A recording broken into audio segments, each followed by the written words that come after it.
എന്നെ കുറിച്ച് പറയാത്തതായി ഒന്നും തന്നെ ബാക്കിയില്ല. അത്രയധികം മോശമായ കാര്യങ്ങളാണ് എന്നെ കുറിച്ച് പറഞ്ഞിട്ടുള്ളത്. ആർക്കാണെങ്കിലും ഈ ഒരു അവസരത്തിൽ ഇത് താങ്ങാൻ കഴിയില്ല. പക്ഷെ ഞാനത് താങ്ങി. ഞാൻ ചിന്തിച്ചത് എന്താണെന്ന് വെച്ചാൽ, ഞാൻ സംസാരിച്ചത് എനിക്ക് വേണ്ടിയല്ല. എനിക്ക് വേണ്ടി ആയിരുന്നുവെങ്കിൽ നേരത്തെ ശൈലജ ടീച്ചർ പറഞ്ഞതുപോലെ എനിക്ക് ചെറിയ പ്രശ്നം മാത്രമേ ഉണ്ടായുള്ളൂ. 2 മെസ്സേജ് അയച്ചു, കുറച്ച് മെസ്സേജുകൾ അയച്ചു, അത് ബ്ലോക്ക് ചെയ്ത് ഒഴിവാക്കാവുന്ന കാര്യം മാത്രമേ ഉണ്ടായിരുന്നുള്ളൂ.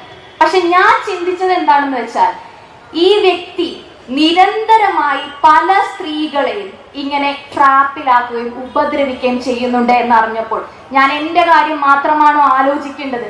ഞാൻ എൻ്റെ മറ്റു സഹോദരിമാരെ കുറിച്ചും ഒന്ന് ആലോചിക്കണ്ടേ? ഇത് ഞാൻ എൻ്റെ മനസ്സിൽ സൂക്ഷിച്ചു വെച്ച് ഇതുപോലെയുള്ള ക്രിമിനലുകളെ വളർത്തിയെടുക്കാൻ ഞാനും കൂടി സഹായകമാകണമോ എന്ന് ഞാൻ ചിന്തിച്ചത് കൊണ്ട് മാത്രമാണ് ഞാൻ അത് ഈ സമൂഹത്തിന്റെ മുന്നിലേക്ക് വെച്ചത്.